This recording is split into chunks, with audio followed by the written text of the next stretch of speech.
네, 하나님의 말씀은 신명기 33장 1절부터 29절까지의 말씀이고요. 봉독은 1절부터 4절 그리고 26절부터 29절을 제가 봉독하겠습니다. 하나님의 사람 모세는 죽기 전에 이스라엘 자손에게 다음과 같이 복을 빌어 주었다. 주님께서 시내산에서 오시고 세일산에서 해처럼 떠오르시고 바란산에서부터 당신의 백성을 비추신다. 수많은 천사들이 그를 옹이하고 오른손에는 활활 타는 불을 들고 계신다. 주님께서 뭇 백성을 사랑하시고 그에게 속한 모든 성도를 보호하신다. 그러므로 우리가 주님의 발 아래 무릎을 꿇고 주님의 말씀에 귀를 기울인다. 우리는 모세가 전하여 준 율법을 지킨다. 이 율법은 야곱의 자손이 가진 소유 가운데서 가장 으뜸가는 보물이다.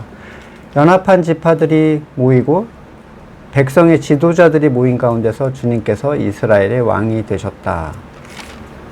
뒤로 넘어가셔서 26절부터 보시겠습니다. 이스라엘 백성아, 너희의 하나님과 같은 신은 달리 없다. 하나님이 너희를 도우시려고 하늘에서부터 구름을 타시고 위엄 있게 오신다.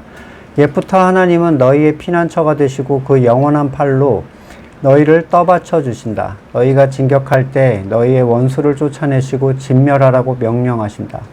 곡식과 포도주가 가득한 이 땅에서, 하늘에서 내리는 이슬에 흠뻑 젖는 이 땅에서 이스라엘이 평화를 누린다. 야곱의 자손이 안전하게 산다.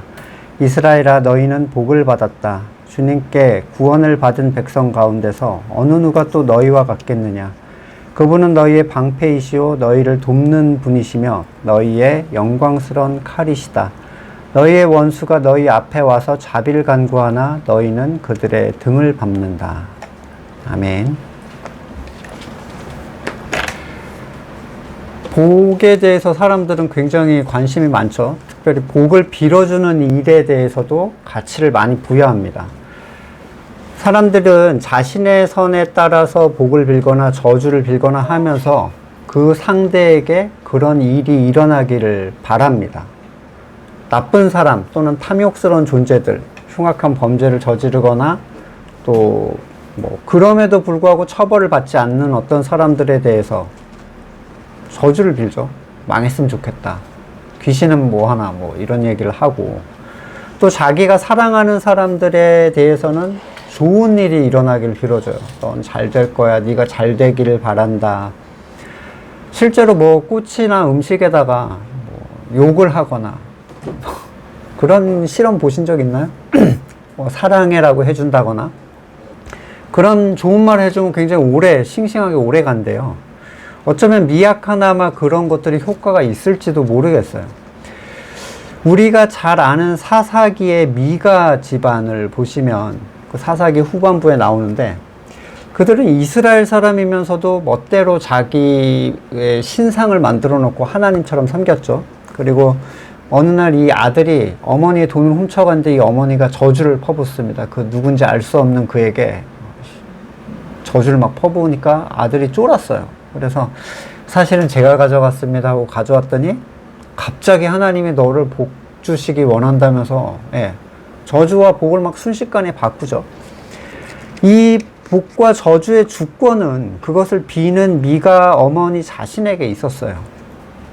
선과 악의 주권을 가져온 사람들은 복과 저주의 주권을 가져올 수밖에 없습니다. 내가 싫어하거나 나를 싫어하는 자에게는 저주를, 또 내가 사랑하고 좋아하는 사람들에게는 복을 빌어줍니다. 교회에서 신방을 가면 기도 제목을 내놓으라고 하는 그 어떤 약간 관례가 있어요.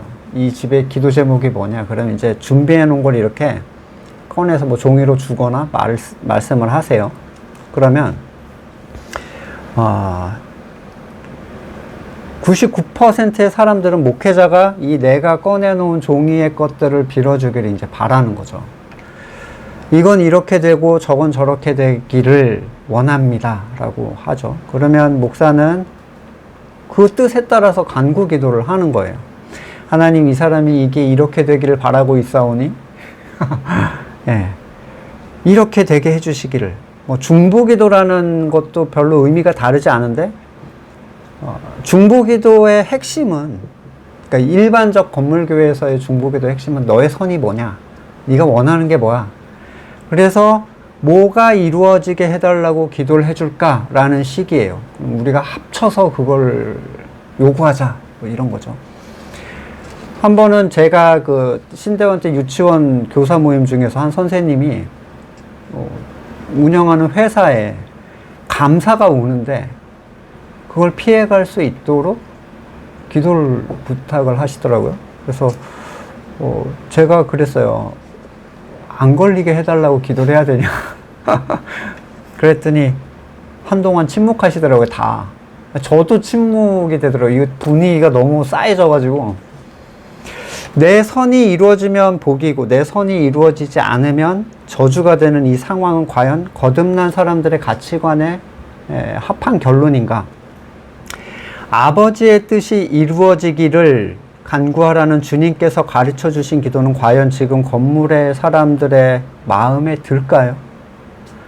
무지하고 무능한 존재가 전지전능한 존재 뿐만 아니라 그걸 우리를 사랑하셔서 그 자녀를 내어주신 구속하신 분께 나는 무지몽매하니 나를 사랑하시는 분의 뜻이 내게 이루어지기를 소망합니다 라고 기도하는 것은 불안하고 절망적이고 우울한가요? 사도행전 21장 14절에서 바울이 우리의 만류를 받아들이지 않으므로 우리는 주님의 뜻이 이루어지기를 빕니다 하고 더 말하지 않았다. 누가복음 1장 38절에도 마리아가 말했다. 보십시오, 나는 주님의 여종입니다. 당신의 말씀대로 나에게 이루어지길 바랍니다. 천사는 마리아에게서 떠나갔다. 정말 많이 듣는 얘기예요. 내 선을 구하는 게 왜 안 돼? 그게 왜 죄야? 많은 사람들이 반발하면서 이렇게 물어옵니다. 저는 그렇게 묻는 분들께 그게 안 되는 이유를 설명할 수가 없어요. 자기 자신의 선을 가치 있게 여기고 있는 사람에게 그게 왜 죄라고 얘기하는 게 어떻게 통할 수가 있겠습니까? 복음이 통하는 사람들은 자신이 완전히 무가치하다는 것을 발견한 사람들 뿐이에요. 사람에게는 어떠한 선도 없고 오직 그리스도의 은혜가 그를 가치 있게 한다는 믿음이라는 것은 설득을 통해서 이루어지는 게 아닙니다. 이건 이렇게, 저건 저렇게. 이런 기도 요청을 하고 이루어지면 기도의 응답, 안 이루어지면 하나님께 실망을 했다거나 삐지거나 조금 신앙이 있어 보이는 사람들은 다른 뜻이 있으시겠지 정도로 마무리를 하려고 하지만 자신의 선이 요구된다는 것 자체를 불편해하지 않는다면 거기서 거긴 거예요. 구해놓고 안 들어줬으면 뭐 뜻이 있겠지. 이거는 구한다는 것 자체의 문제를 잘 모르고 있다는 얘기거든요. 오늘 본문에 대해서 이런 관점으로 많이 설교를 봅니다. 어느 지파가 무슨 복을 받았는가? 그렇게 된 원인이 뭔가를 찾아내려고 해요. 그리고 시므온 지파는 어떤 잘못을 했기 때문에 여기에서 언급되고 있지 않는가? 요셉, 유다, 레위는 특별히 뭘 해서 이렇게 분량이 많은 복을 받았는가? 스불론과 이사갈은 보시면은 물질에 대한 복을 이렇게 빌어줘요. 거의 근데 묶어가지고 빌어줍니다. 어떻게 저렇게 물질을 복을 얻게 되었는가를 분석하고 나도 그걸 받으려고 하는 경우가 있죠. 저 재정간사가 눈여겨볼 만한 지파죠. 어떤 지파가 어느 축복을 받았는지는 지금 새 언약의 자리에 선 거듭난 성도들에게 그렇게 중요한 게 아닙니다. 어떤 사람들은 이 축복을 분석해요. 어떤 지파의 수가 나중에 얼만큼 많아졌고 어디는 쪼그라들었고 어떤 지파는 축복이 한 줄밖에 안 된다. 어떤 지파는 6줄이 넘고 뭐 그 세세한 복의 분석에 들어가기도 합니다. 하지만 우리는 어떤 이유에서 하나님이 이렇게 복을 주셨는지를 알 수가 없어요. 그리고 또한 이 세세한 복의 의미가 진짜 의미가 뭔지도 알 수가 없습니다. 누구는 어떤 순종을 해서 이렇게 됐고 누구는 어떤 불순종을 해서 저렇게 됐다. 이런 식의 결론은 결국 그것을 얻기 위한 율법적인 행위로 다시 그 사람을 몰아가요. 중요한 것은 외적 행위가 아니라 그 일을 믿음으로 하였는가의 문제이기 때문이에요. 성경은 심지어 축복을 하는 것에조차도 믿음의 행위로 그걸 한다라고 얘기하거든요. 히브리서 11장 20절. 우리 히브리서 믿음의 선조들의 모습이 나오는데, 믿음으로 이삭은 또한 장래일을 놓고 야곱과 에서를 축복해 주었습니다. 21절. 야곱은 죽을 때 믿음으로 요셉의 아들들 하나하나 축복해 주고 그의 지팡이를 짚고 서서 하나님께 경배를 드렸습니다. 이것은 그들이 하나님 안에 있을 때 나오는 믿음의 행동이었어요. 이 축복이라는 것 자체가. 이것을 나는 믿음으로 이걸 해야지 라는 결단의 결과물로 볼 수 없다는 거예요. 믿음으로 한다는 의미 자체는 그가 하나님과 동행하고 있었음을 의미하는 것이고, 하나님 밖에서 하는 행동은 결국 나로부터 나오는 행동이 될 수밖에 없습니다. 로마서 14장 23절. 의심하며 먹는 사람은 이미 단죄를 받은 것입니다. 그것은 믿음에 근거해서 한 것이 아니기 때문입니다. 믿음에 근거하지 않은 것은 다 죄입니다. 교회에서의 축복조차도 지극히 세속적인 것으로 변해버린 지금 하나님의 백성에게 축복이라는 것 자체가 갖는 의미는 어떤 것인가? 만약에 이 복이 앞에서 말한 그 자신이 추구하는 어떤 선의 성취라든가 또는 보편적 인간이 원하는 가치의 획득이라고 말한다면 굉장히 큰 어폐가 있어요. 건물의 교회를 찾는 대부분의 사람들이 자신의 선을 추구하기 위해 절대적인 신의 존재를 의지하려고 나옵니다. 결국 하나님이 선악의 주권자 되심을 받아들이지 않는 사람이, 그러니까 내 선악을 지금 내 선을 추구하려고 나온 거잖아요. 그러니까 하나님의 선악을 받아들이지 않는 사람들이 모여서 자신에게 복 주실 하나님을 믿는다는 것, 이 궤변스러운 지금 일이 일어나고 있다는 거예요. 내 선을 이루어줘야 돼 라고 얘기하는 거죠, 하나님한테. 따라서 오늘 본문에 나오는 12지파의 믿음으로 축복을 하고 있는 이 모세의 복의 내용은 세상이 원하는 어떠한 가치로 이해하는 건 굉장히 문제가 있는 거라는 거예요. 뿐만 아니라 이 복을 교회 공동체적 가치에서 이해하지 않고 개인의 영역 또는 분리된 영역에서 나에게 이루어 주실 어떤 가치라고 이해하는 것도 성경을 바르게 보지 못하고 있는 겁니다. 성경은 택하심의 궁극적인 모습, 이 뭐죠? 바로 교회의 그림자로서 이 육적 이스라엘을 설명하고 있거든요.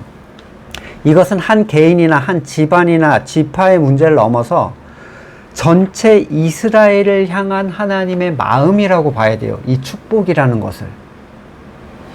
복의 개념 자체는 하나님께서 택하신 자들에게 주시는 하나님의 관점에서 가장 좋은 것들이에요.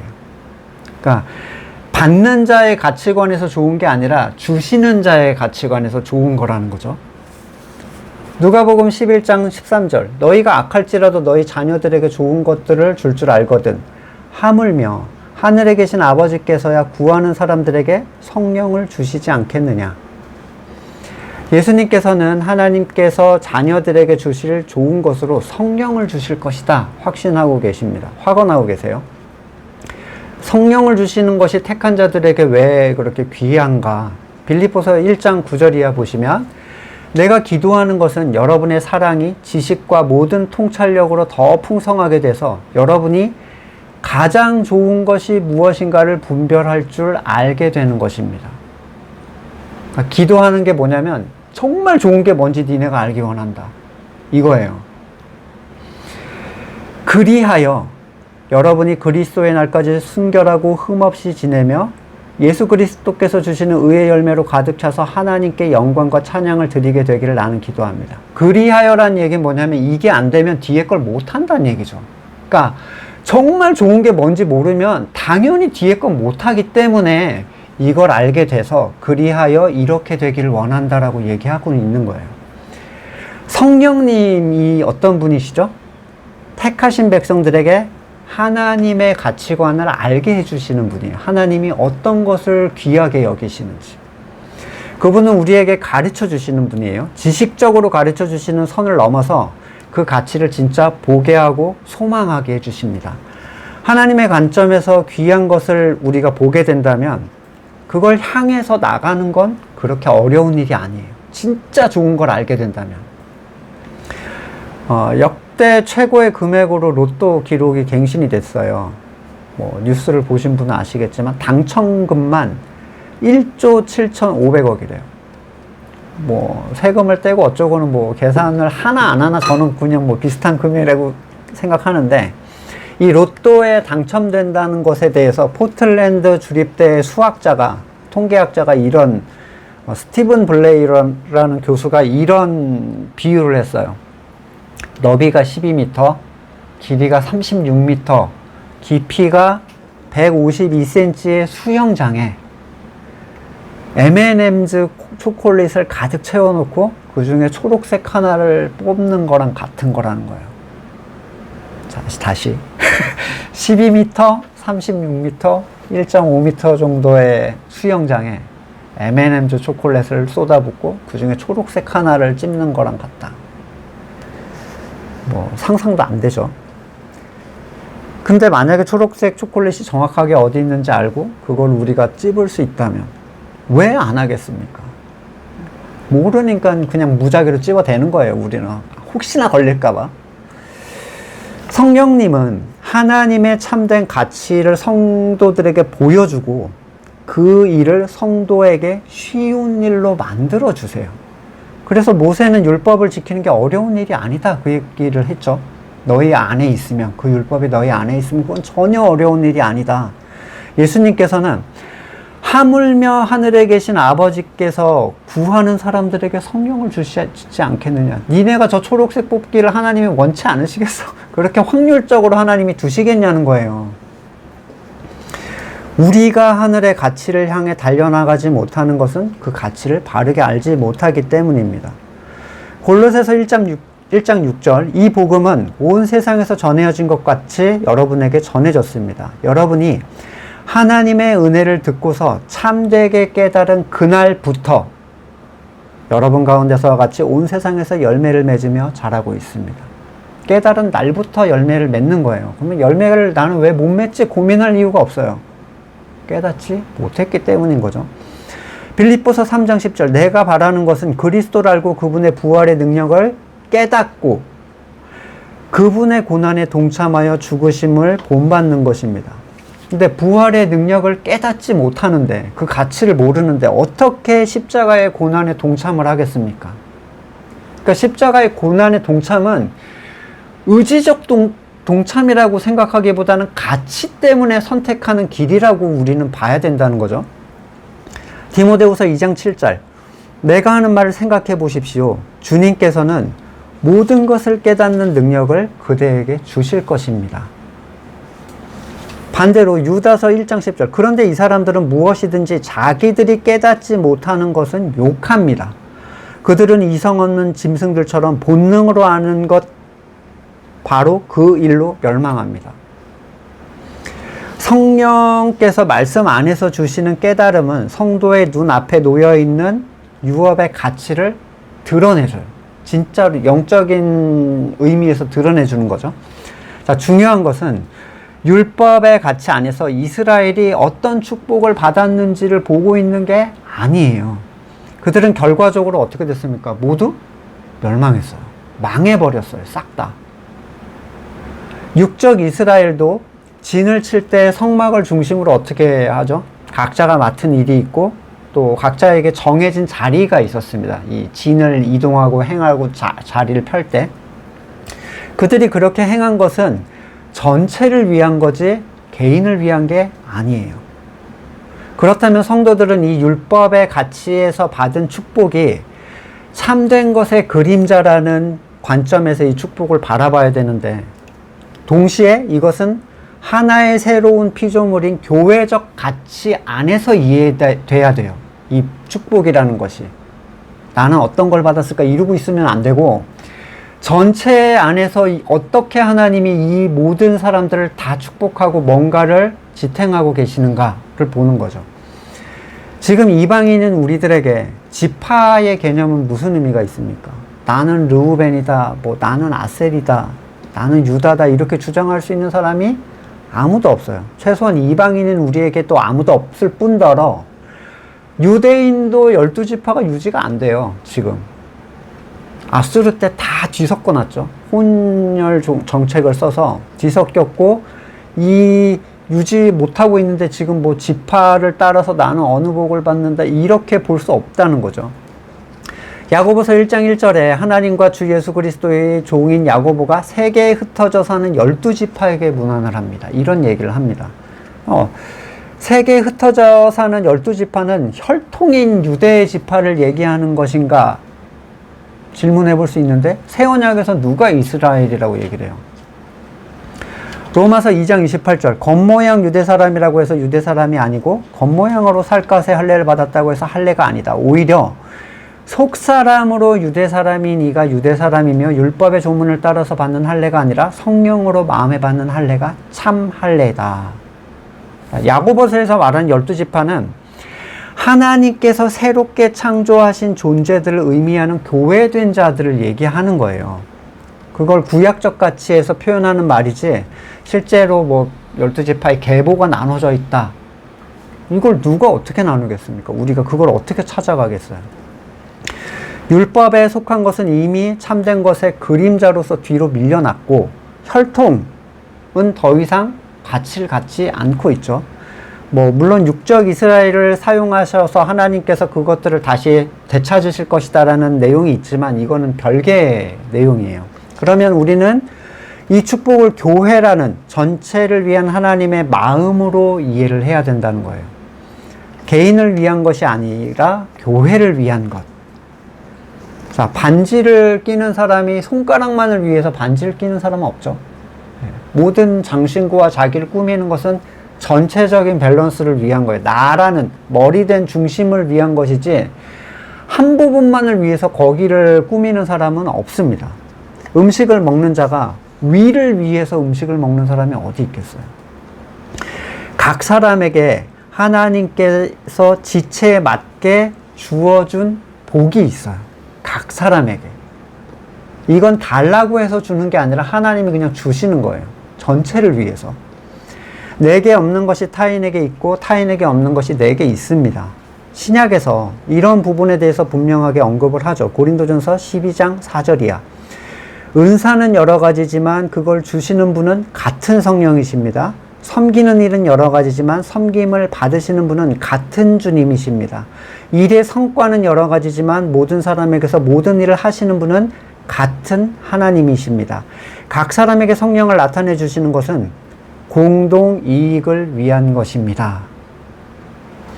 은사를 주시는 성령, 섬김을 받으시는 머리 되신 주님, 그리고 그 모든 일을 행하시는 아버지 하나님, 삼위에 대해서 설명을 하면서 성도에게 주어지는 어떤 복은 절대로 교회로부터 분리돼서 해석될 수 없고, 만약에 분리돼서 해석이 되면 그건 성령의 일이 아니라고 단언할 수 있어요.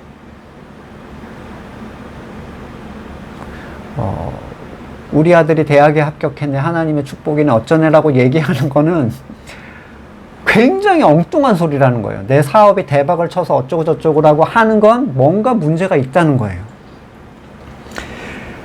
예를 들어 한 사람에게 은사를 주셨다고 가정을 해보겠어요. 그게 뭐 신유의 은사든 뭐 섬김의 은사든 뭐든 간에 그 일은 참된 교회, 그러니까 건물의 교회 말고 참된 교회의 유익을 위하여 주신 것입니다. 그런데 정작 그 일을 행하는 사람들을 볼 때 그들이 그리스도의 거듭난 참된 교회를 위해서 그 일을 하는가?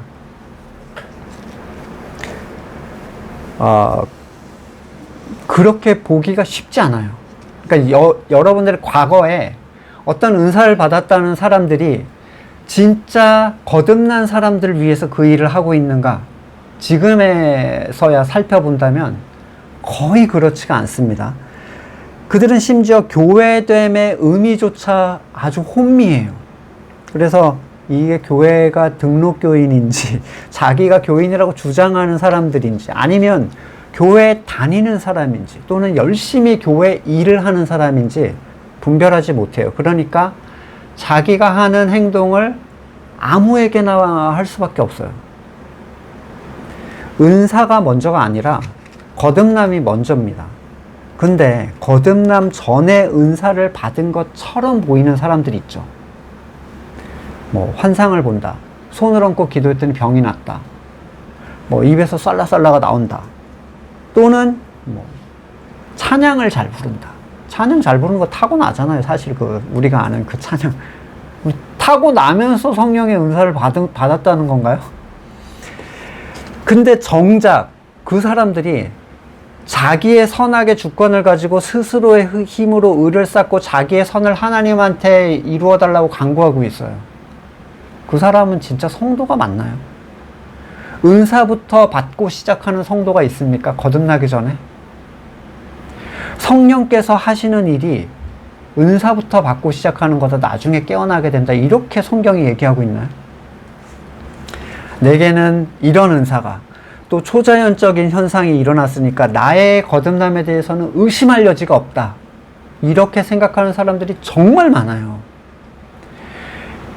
신대원에 오는 사람 중에 자기가 거듭나지 않았다고 생각하고 오는 사람은 없습니다.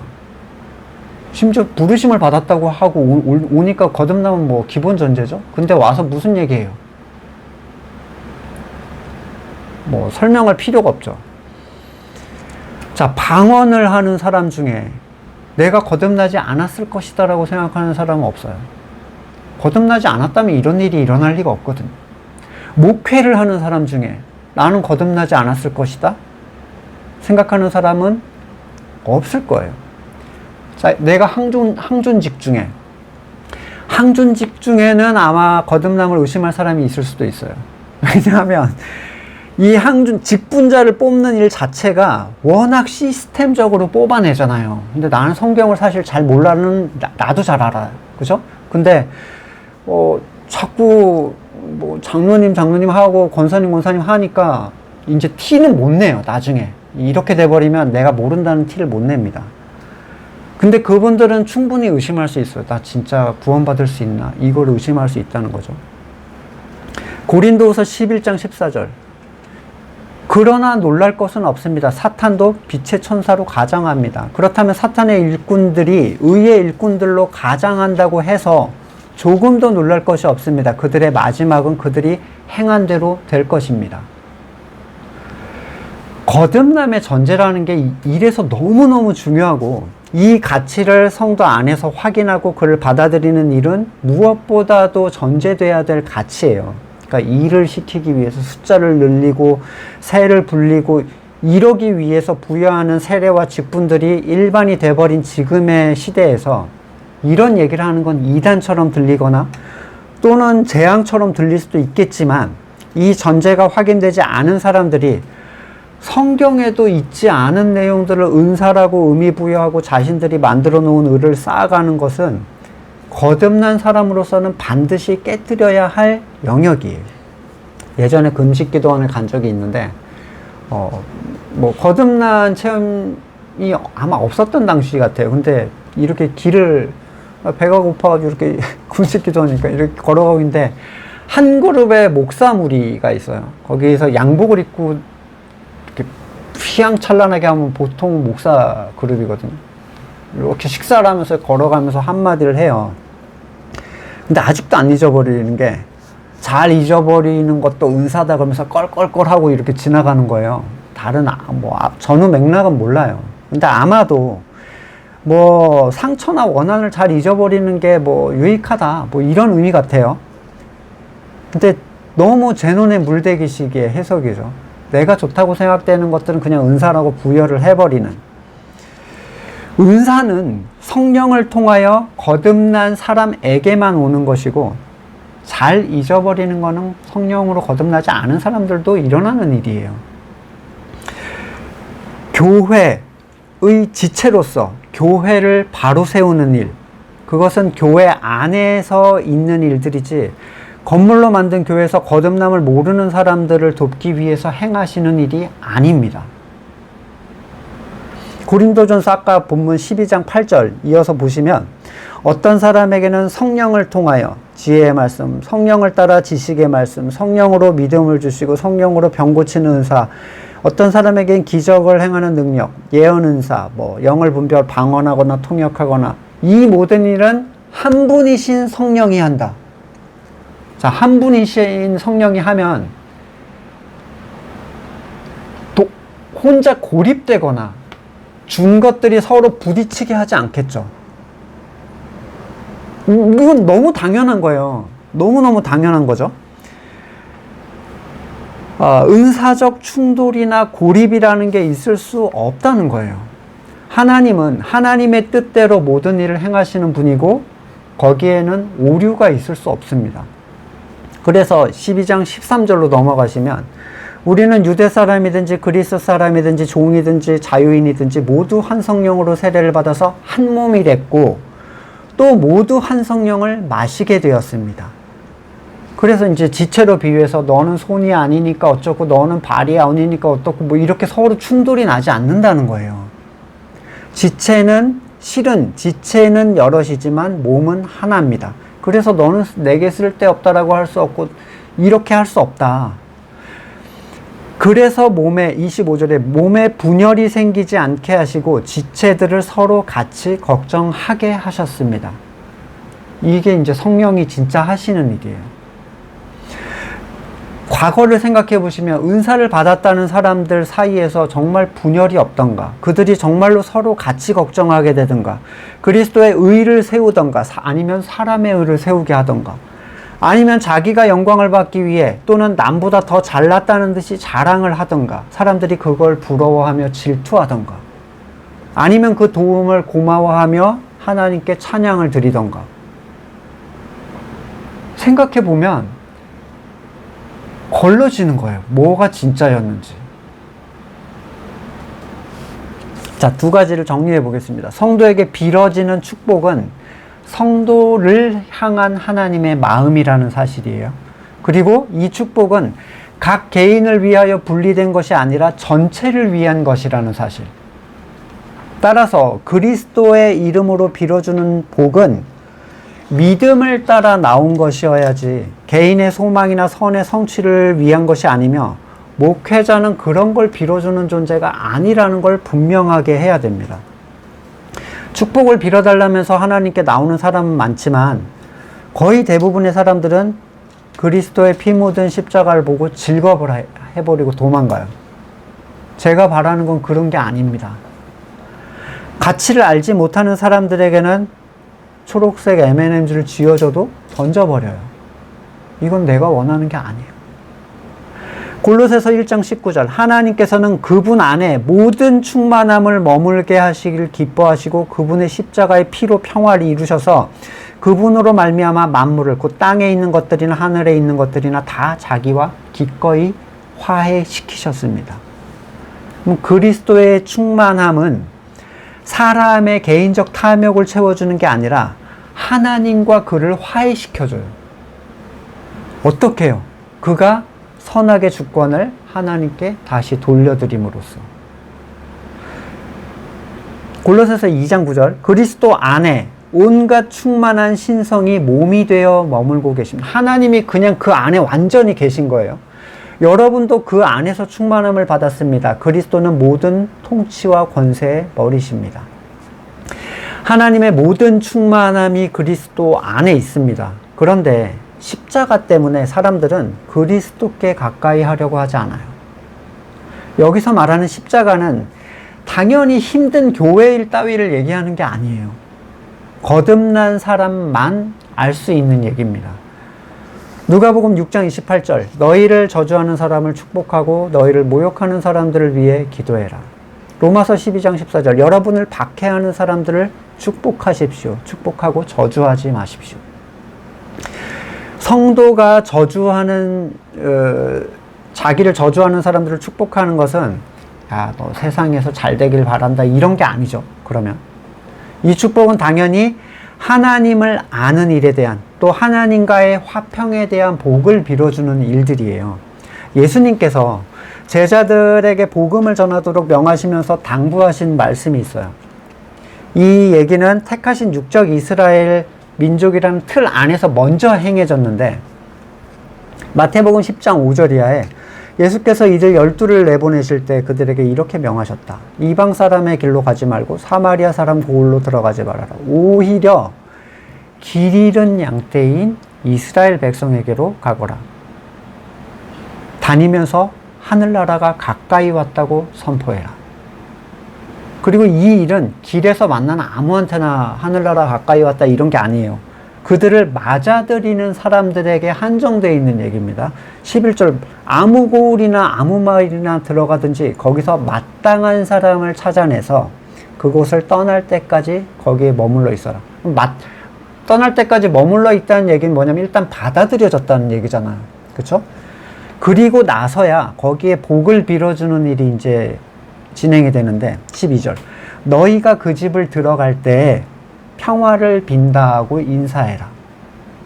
그래서 그 집이 평화를 누리게 알맞으면 너희가 비는 평화가 그 집에 있게 하고, 알맞지 않으면 그 평화가 너희에게 되돌아오게 해라. 누구든지 너희를 영접하지 않거나 너희의 말을 듣지 않거든 그 집이나 고을을 떠날 때 너희 발에 묻은 먼지를 털어버려라. 우리가 뭔가를 빌어줘도 이게 받아들여지기도 하고 때로는 거절되기도 해요. 하지만 이건 택하심의 문제이지 전달하는 자의 스킬이나 능력이나 친화력의 문제가 아닙니다. 구원은 하나님의 주권이기 때문이에요. 반면에 성도가 성도에게 비는 축복이 있어요. 믿지 않는 사람들에게 비는 축복과는 비교할 수 없이 큰 것이고, 받을 수도 있고 받지 못할 수도 있는 것이 아니라 주기로 이미 확정된 것. 이것은 하나님의 성도에 대한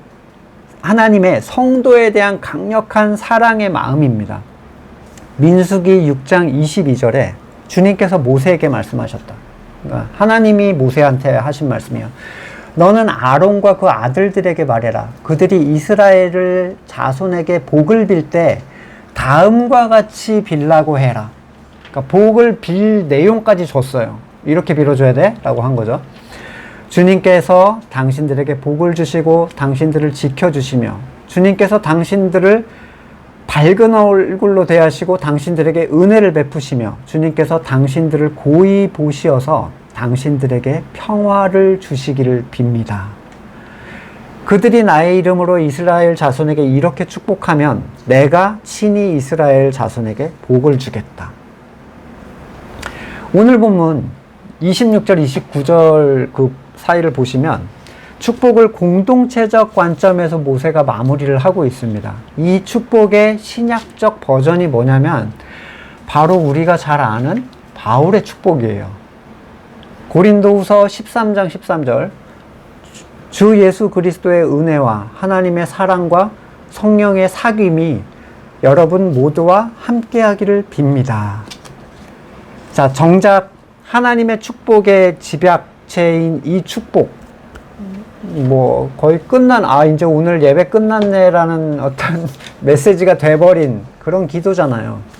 이 축복을 진짜 간절히 사모하고 있는가? 아니면 여기 들여다보면서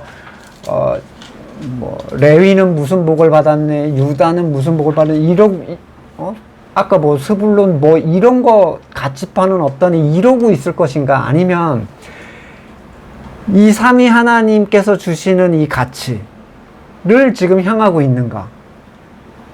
우리는 또한 이것을 성도를 향하여 빌어주고 있는가도 보셔야 돼요. 우리의 축복은 참으로 교회된 자들을 향하고 있는가, 아니면 내 선이 가 있는 자들을 향하고 있는가? 우리는 개인의 영역이 아니라 교회라는 공동체적 틀 안에서 이 복을 누리고 있고 이 가치를 소망하고 있는지를 살펴야 됩니다. 주시기로 약속하신 복은 머리 되신 분의 지체가 되었다는 사실만으로 이미 누린 것이 되었어요. 내가 잘나서 또는 노력해서 받은 것을 넘어서 하나님의 주권으로 택하여서 그냥 일방적으로 주시는 거예요. 하나됨의 귀한 가치를 여러분이 또 우리가 알게 되면 하늘의 복이 이전과는 다른 의미로 다가오게 될 겁니다. 우리 말씀을 놓고 같이 기도하겠습니다. 본문을 살펴보시면서 진짜로 추구해야 할 복들, 그리고 누굴 위하여 이 복을 빌어주고 소망해야 되는지에 대해서 같이 살펴보시면서 기도하겠습니다. 사랑의 주님, 참으로 좋은 것이 무엇인지 깨달을 수 있는 지혜를 우리에게 허락하여 주시옵소서. 십자가의 가치를 향하여 즐거운 마음으로, 기쁜 마음으로 나아갈 수 있도록 우리를 깨우쳐 주시옵소서. 주 예수 그리스도의 은혜와 하나님의 사랑과 성령의 사귐이 여러분 모두와 함께하기를 빕니다. 아멘.